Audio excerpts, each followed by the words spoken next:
Alright, so Big LMB Tasky here, feel me? And we about to do another reaction today. Now, if you don't know who this person on my screen is, right here, feel me? His name is Nolan Wells.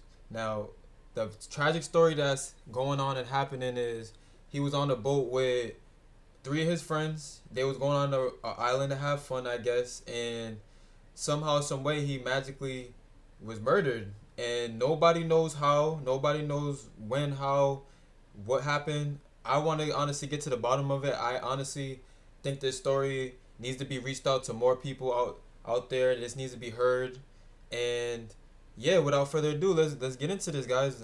I'm in this. I need to know more, just like you. Now, on July 4, 18-year-old Nolan Wells traveled to a remote island off the coast of Mississippi with a group of his friends. A few hours later, Now, I'm like I said, when I pause this reaction and do all these reactions, I'm gonna try not to pause it too much because I know you guys want to like hear and what's going on. But I'm gonna try to break down a little bit of what I know. So this is Nolan right there, the one that's the third one over there, and these are his friends that he went on this remote island with to have fun. For me, a bunch of people was there, and like I said, nobody knows what happened to him after the fact. They all went on a boat together, and magically he was murdered. And yeah, this is his friend group right here. And it's kind of odd how he's the only black one there, right? Right? Am I wrong or right? All right. those friends left the island without Nolan. They claim Nolan chose to stay behind and planned to return later, but Nolan never made it home. He was reported missing that night, and authorities launched a search of Horn Island and the surrounding water. Then, 2 days later, after Nolan disappeared, he was found dead. His body was discovered in the water near the same area where he had last been seen. Authorities say they currently have no evidence that a crime occurred and believe Nolan may have drowned. But it's Now, another thing too, guys, I want you to know that this is in Mississippi. I believe it's in Mississippi, one of the most racist places ever, right? Or something like that. So basically, out of the kids that were there, that's not just with Nolan, the white kids that was with him, one of the parents, other kids is a judge, and another one's something else that's very important too. Keep in mind. So there's a lot of leadway with this case. About them kids too that was with him. Like, I'm trying to see. family is not satisfied with that explanation, and considering how many questions still surround the hours before his death, it is easy to understand why. So some of you guys might have heard about the story. It's currently going viral. It's been getting a lot of attention online, and I want to break down exactly what we know, what is being claimed, and why so many people believe something about this case does not add up. So here's the story. It starts on the 4th of July, 2026, Independence Day. You can't even have fun on the 4th of July. Like, damn, like they trying to get lit on the 4th of July and people just getting murdered. I'm like, damn. In Ocean Springs, Mississippi. Nolan Oh, is look, and I was right too. They did say Mississippi. Look, one of the most racist places in all of the United States. And if I'm not, correct me if I'm wrong. Wells was 18 years old. He had recently graduated from Ocean Springs High School and was playing wide Star receiver at athlete. Southwest Mississippi Community Star College. athlete, And people who knew Nolan straight A described him student. as a happy, well-liked young man with a very bright future ahead of him. Very On the bright 4th of future July, on like his a lot of head. young people celebrating that day, Nolan decided to go out with some friends. He joined a group of his friends for a boat trip to Horn Island. Horn Island is a remote barrier island located roughly 10 miles off the Mississippi coast. It is part of the Gulf Islands National Seashore, and because there are no roads connecting it to the mainland, the only practical way to get there and leave is by boat. The plan appears to have been simple: spend the holiday on the island, hang out with other people who had traveled there, and return home later that day.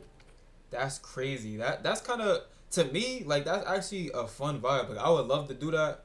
I would have to go with the people, for me, my people, LNB, you already know the vibes, but it's like, damn, bro. Like, you can't even go to a island and have fun for the 4th of July without having to worry about your life being taken away from you. That's a serious, like, R.I.P. to Nolan. For the first few hours, it seemed like nothing more than a normal 4th of July trip with friends. But at around 3 p.m. that day, Nolan was seen near the northwestern end of the island. That would become one of the last publicly reported sightings of him alive. And roughly an hour and a half later, the boat Nolan had arrived on left the island without him. According to Jackson County Sheriff, Now, does this sound right? How the fuck do you guys are in a 4 group going to a boat? You seen the picture. It's gonna be on the thumbnail too when I make the thumbnail, but there's three boys, Nolan. They all go together on this island that he was bringing up. For me, 10 hours away, whatever. Boom. the last place that he was seen was on this island, and his friends they leave without him is what the guy's saying.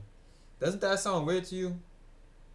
All right, let's just keep going. John Ledbetter. The people investigators spoke with indicated that Nolan chose to remain on Horn Island and expected to return to the mainland with someone else. But that version of events did not come from Nolan because he was no longer here to give his side of the story. It was based on accounts provided to investigators, including information connected to the people who left the island without him. At around 11 p.m. that night, one of Nolan's friends contacted the Coast Guard. However, the Coast Guard has not publicly explained why the friend called or what was discussed. It only stated that the information provided during the call did not require Coast Guard assistance. And because the Coast Guard has not disclosed what was reported, we do not know why the call did not lead to assistance at that time. Then around midnight, when Nolan still had not returned home, his mother contacted the Jackson County Sheriff's Office and officially reported him missing. The following day, Sunday, July 5th, the search for Nolan began to expand. Shortly after noon, the Jackson County Sheriff's Office requested assistance from the United States Coast Guard. The Coast Guard issued an urgent marine broadcast and sent a helicopter to search the area around Horn Island. And around that same time, authorities released Nolan's description to the public. He was described as an 18-year-old black male, approximately 6'1", 180 pounds, and he had last been seen on Horn Island wearing blue swim trunks, sunglasses, and no shirt. As the day continued, additional agencies joined the search. Boats and aircraft searched Horn Island and the surrounding water, but Nolan was not found. Dude, guess how much it cost me to make sure my family gets $1 million if something ever happens. You'll never guess. But the search resumed early the next morning. On Monday, July 6th, aircraft were back in the air shortly before 6 a.m., while additional search boats were deployed around the island. Then at approximately 8:45 a.m., a United States Park Service ranger discovered a body in the water near the northwestern end of Horn Island, the same general area where Nolan had been last seen. Authorities were notified, and the body appeared to match Nolan's description. Nolan's family was then asked to come to the Lake Mars boat launch, where they met with Sheriff John Ledbetter and Coroner Bruce Lind. Later that morning, the family was taken to the coroner's office in Pascagoula. Shortly before 1 p.m., Nolan's mother publicly confirmed that the body found near Horn Island was her son. Nolan Wells was dead. So at that point, the family had identified the body, but the authorities had not completed the formal forensic confirmation. And then the following day, which was Tuesday, July 7th, the coroner officially confirmed Nolan's identity through dental records, and a state autopsy was performed. Investigators said they suspected Nolan may have drowned. At that point, they had... See, now they're doing... They took his autopsy, right? This is another thing that I recently see on the internet, guys. So, recently I seen that he literally... They went to examine his body, right? And before... One other... people that I don't know what they're called, the people that examine their body or whatever when they do the autopsies, but I guess 2 people did it. But the first person that did it, when they sent it to his body to the second place to get examined, his neck was not even there. Like, they took his neck away. I guess they took his neck, they didn't put it back. So when they got to the second place where he was supposed to examine his body, he had no neck. So if they wanted to see what happened, like, let's say, bro, he got strangled, choked, or whatever, slammed to the ground, choked, or someone murdered him like that, how would you have known that he got choked without his neck being there? You get what I'm saying? Like, little sneaky things like that. Like, and then they're trying to rule it off as, oh, this was possibly a drowning and stuff like that. And I don't believe that's the case. If you ask me, this case seems like it's just a whole bunch of some bullshit. Not discovered evidence indicating that a crime had occurred. However, his official cause and manner of death had not been publicly released, and the investigation remained active. So at that point, this was no longer just a story about a young man who had gone missing during a holiday trip. This was a group of young people who had gone out together for the 4th of July, and now one of them was dead. So the question became, what happened between the moment his friends left the island and the moment his body was found in the water? So as far as we know... That's what I'm saying. They got to find the time period of when the stuff happened, when he got there, when he left, when the body was found. They got to find all these time receipts to get to the bottom of this, because there's no way.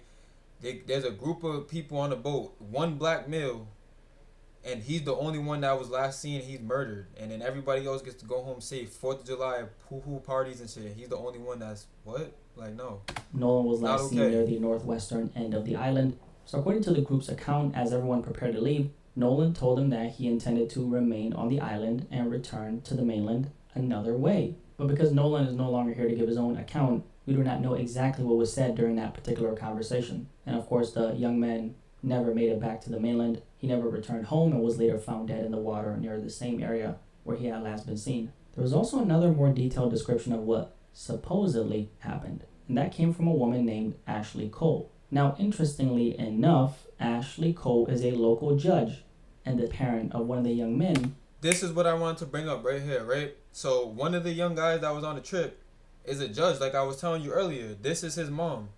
Now, if I'm not mistaken, if my child could have been possibly accused of doing something and I don't know if he did it or whatever, I'm gonna try my best to help him with anything. And that's what I think this girl's trying to do. He could be the one of those kids on the boat could have been possibly the reason why Nolan's not here today. And someone with high power, high supremacy, whatever you want to call it, could just get in the way and try to make a few phone calls like, oh, remove his neck, transplant, mad little shit. Like, takes it someone with high power, it doesn't take that. I know it's easy. One call, make a few things happen, make this murder unsolved. Like, it's little things like that. Like, and I just feel like that's just not fair.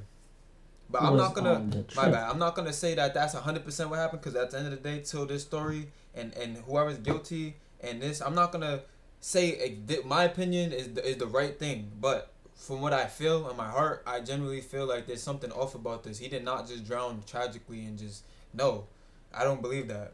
She published an extensive Facebook post sharing her family's version of what happened. And according to Ashley Cole, the boat the young men were traveling on began taking on water, forcing the group to leave the island at around 4:30 p.m. She also stated that Nolan made the decision to stay behind. Now keep in mind, Ashley Cole was not on the island herself. Her statement was based on what her stepson reportedly told her, not something she herself personally witnessed. Exactly. And because she is a judge who is also the mother of one of the young men on this trip, obviously that is a reason why a lot of people may view her account with caution. I just don't really think that she would say anything that would incriminate her own stepson. Now that doesn't mean that she's automatically lying or that she used her position to influence the investigation, but because she was not on the island herself, her statement should not be treated as a neutral, first-hand account of what happened. Now, there's also some information from Nolan Wells' family attorney. His name is Ben Crump. According to Ben Crump, when Nolan's friends left the island, they reportedly took his phone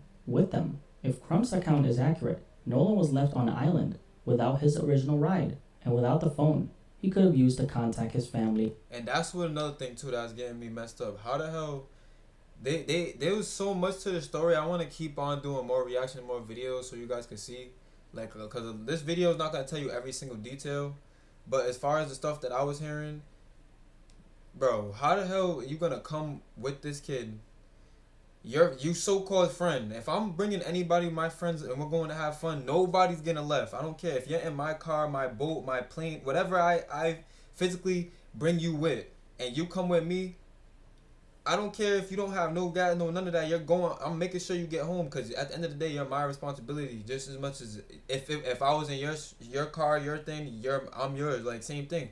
So I'm gonna make sure you get home, and somehow he's not home, and they have his phone. That's kind of fishy, Come on now. Or call for help. The attorney also stated that there are conflicting accounts about what Nolan intended to do before the boat departed. So the group's version is that Nolan chose to remain on the island and planned to return with someone else. Who that someone is, we don't really know. The exact details of those conversations have not been publicly released, so it remains unclear what Nolan said and who he said it to. There was also reportedly a video recorded on the island in which some type of argument or disturbance could be heard. According to Nolan's family attorney, Ben Crump, a recording allegedly captured Nolan and another person yelling at each other. So I did actually see a video online that people claimed was connected to this case. I'll see if I can find it and just put it on the screen, but I haven't. Look at all the beaches. I want you to see. This is what I want you to see too. Look at the environment of everybody in here. Been able to verify. Before it happened, everybody's on boats. The island's right there, as you can see. There's mad people, right? So you're not gonna tell me that one person on this boat could not tell me what happened to this kid. Keep in mind, you see all these people. Now, one person had a video, picture. When he got murdered, nobody had nothing to say. Nobody knew anything about what happened. But you see all these people here having a blast, right? That it was authentic. Look, crazy. Or whether it actually. Look at all this. So many. There's not one witness, not one person that was here on this island when he passed away could tell me or tell the officer, anybody, what happened to this kid. And that's insane. There's technology, phones, video, everybody recording note, and not one person knows. And the people he was with. So I'm not going to treat that footage and the as people evidence. he came with don't even know. That's what blows me. The people that came with end don't even of know. Horn Island that day to provide original photographs, videos, or first-hand information. Investigators have specifically requested anything involving arguments, disturbances, or unusual activity. So that's what's been publicly reported so far. Nolan went to Horn Island with friends, became separated from the group, was reported missing later that night, and was found dead 2 days later. Everything else beyond that, why he stayed, what happened after the boat left, and how he ended up in the water is still being investigated. Now, there are a few aspects of the story that contributed to how quickly it went viral. And one of the biggest is the racial dynamic. Nolan was a young black teenager traveling with a group of white friends. This widely circulated photograph appeared to show Nolan as the only black person in the group, and once that image began circulating, people had a lot of things to say. This is that specifically, that picture right here is what blew up the whole entire situation. Just this alone. This just gives me weird vibes. It just looked like everybody's trying to have fun, but it just looked like, bro, behind, you see how they're all wearing sunglasses? Like behind the glasses, it just feels like there's some animosity here. And I heard another rumor too that I don't want to, because I honestly, I might say it before the video says it, but he was talking to a girl that was on that boat. Not on the boat, but on that island, I guess. And stuff like that. And for me, she was a white girl. I don't know if any of these guys, for me, felt like they was messing with her, wanted her too, but I heard rumors like one of them might have been jealous over the fact that Nolan was getting a girl on that island. Maybe some like different things. I don't want to really throw too much out there until, like I said, it's confirmed what happened. But from my ears, I'm just hearing a whole bunch of story, whole bunch of theories. I just want to see the real thing. As the only black person in the group, and once that image began circulating, people had a lot of things to say. Now, obviously, cannot speak to the character of anyone who was there, and there is currently no public evidence proving that Nolan was targeted because of his race. But what I do know is that this young man went to the island with a group of friends. Those friends returned without him, and Nolan was later found dead. That alone is enough to justify serious questions, if you ask me. And for many black people watching this case, the racial dynamic makes those questions feel even more urgent. Because for many black people watching this story, it touches on a very specific fear, being the only black person in an unfamiliar environment and discovering, at the worst possible moment, that the people around you may not value your safety in the same way you value theirs. So that aspect of the story should not simply be dismissed. Nolan traveled to this island with a group of young, right? There were young white men, right? Young white teenagers. He was black, they were white. Now that does not automatically mean that they did anything sinister to him. I don't really know. But this story right here still reflects a very real concern that many black people have. I'm sure a lot of people know this, but when black people go missing or die under unclear circumstances, a lot of times their families often feel as though they have to fight harder for attention, urgency, and transparency. That's a I think that's unfortunate because I think because we just keep letting this happen. If we keep letting our brethren, our sisters, our black, all this happen, it's gonna keep recycling, and we don't let it be known, and we don't push this. If they didn't push this, I wouldn't even know who the heck this kid is. He could have passed away. I would never know if his mom, parents, if this wasn't so big, if that picture you seen didn't go viral, I wouldn't even be doing this video right now. But we need more people speaking up and pushing out movements. And when our, like I said, our brethren fall and this, we be killing each other, we need to stop doing that at the end of the day. Because then we got situations like this that transpire and we be losing our kids. And like, no, like, I'm not doing that. Life is very valuable, regardless of what skin color you have or any of that surface level stuff. I think all cases should be treated with equal amount of attention and equal amount of respect. So when people see a photograph in which Nolan appears to be the only black person among the friends that he traveled with, while everyone else returned without him, and he was later found dead, it naturally creates suspicion and distrust. Now again, I want to make it very clear, suspicion is not proof, but considering the history behind that fear, it is not difficult to understand why so many people immediately began demanding answers. Because in a lot of these types of cases, people get information, but the information is not sufficient enough to kind of quiet that voice that says, you know what, there was no foul play that happened here. And nobody wants that to happen here. I definitely don't want to see that happen. Because I think his family deserves to find out what really happened here. There's also another aspect of the story that I think is important to talk about. The people you choose to travel with. And I'm not saying that because I believe Nolan Nah, I honestly be nervous as hell. Like, I don't really travel as much. So I'm trying to get into the habit of it. But one thing I do know is that I'll never travel with just anybody. Cause like I said, I'm already bad at navigation. I get lost. If you know, you know. My friends, I have to use a GPS damn near for everywhere I go. But like I said, traveling, you gotta travel with the right His people. friends necessarily did anything Cause criminal. some people At really this ain't your point, friends there's no for real. evidence proving that. But lately, I've come across several stories involving groups of young people traveling or going out together, only for one person to become separated from the group and never make it home. A few months ago, 20-year-old Jimmy Gracie, a University of Alabama student from Illinois, traveled to Barcelona, Spain during spring break. After a night out, Jimmy became separated from his friends, disappeared, and was later found dead in the water. Spanish investigators ultimately concluded that Jimmy accidentally fell into the sea, and his death was ruled an accident. There's no evidence that his friends harmed him or anything like that. It was an accident. So I'm not comparing these, two cases to suggest that. I bring it up because both stories point toward a broader conversation. When something goes wrong, who is actually looking out for you? A lot of people move in these large friend groups without really knowing who generally has their back. The people That's you what I'm party with saying. are not always the same people who will stay with you when things become difficult. They are not always the same people who will visit you in the hospital, go with you to the police station, or refuse to leave when you are missing. It's That really easy too. to call someone a friend when everything is going well. The real test is what do they do when the situation becomes inconvenient, dangerous, or serious. And that's what I'm saying. You gotta watch who you call your homies, cause you never know. In situations like this, I heard even after the fact when the situation happened, the next day, his friends was out going out to eat. Wasn't even looking for him. There's a whole search party of people I heard, and their friends is not just out here eating waffles at the Waffle House. No cap, not even because generally I don't know if they thought people was already thinking it was them. That's what I heard they but other than that, it's just like damn, like watch who you call your friends, bro. You go to these parties, these teteos, these lounges, you go with your friends, you might not come back. And again, none of this proves Nolan's friends were responsible for his death, but he went to this island with a group of people. They made it back to the mainland.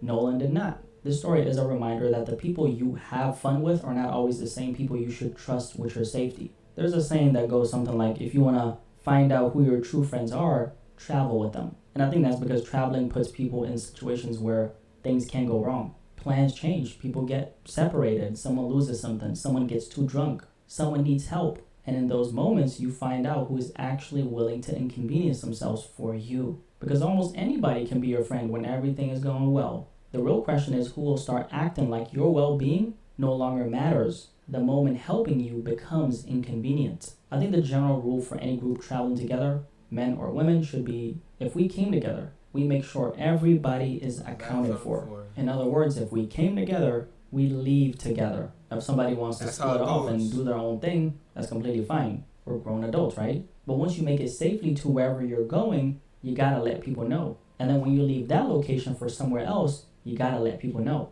And when you finally make it back to wherever you're staying for the night, you check in one more time and let somebody know that you are actually fine. Now that may sound excessive, but I don't think it No, is. I think it's that's basic not excessive at consideration. all. You should always check for your peers, loved ones. Exactly how he explained it. You check up on all your family, friends, sisters, whatever, just like that. Cause like you said, you never know when's the last time you're gonna be next to them, with them, all that. And then, like you said, you could be with them. They leave, something happen, and then they get murdered, and then automatically you're getting questioned by the cops. All this because you was the last person with them. So, well, no matter what, always make sure you check on your peers. Make sure the time. So whenever if a situation, God forbid, happens like this, your receipts is the where how it happened, bar for bar, phone calls, all this. I'm sorry, I called so and so, but like shit like this. Like just make sure that the time and receipts make sense. Because when people are traveling and moving through unfamiliar places, somebody disappearing for hours should never be treated like it's normal, because it's not. Now, depending on the culture of your friend group or lack of one, maybe that kind of behavior is normal. But that is exactly why it's so important to know who you're traveling with. You need to know whether the people around you actually check in, pay attention, and take your safety seriously, or whether somebody's simply looking out for themselves. And there's also something to be said about being intoxicated around any type of water. Now, to be clear, we do not know whether alcohol or any other substance played a role in Nolan's case, so I'm not making any assumptions. For all we know, everybody on that boat could have been sipping on smoothies. But this was a group of young people spending the 4th of July out on water, so there's a broader safety point worth making, right? Whenever alcohol or any other substance is involved around boats, beaches, or deep water, the level of risk changes immediately. A lot of people do not realize how quickly water can turn a small mistake into a serious situation. If you are intoxicated, your judgment, balance, and reaction time are all impaired. And if something goes wrong, the people around you need to be even more alert, not less. One person assumes somebody else is watching, another person thinks you already left, and before anyone fully realizes something is wrong, too much time has already passed to save you. One bad decision, one moment of panic, or one person failing to check can turn a normal day, a normal night, into a tragedy. And I'm not saying that is definitely what happened to Nolan. We do not know. But the point is that, generally speaking, if alcohol or any other substance is involved, being around open water becomes significantly more dangerous.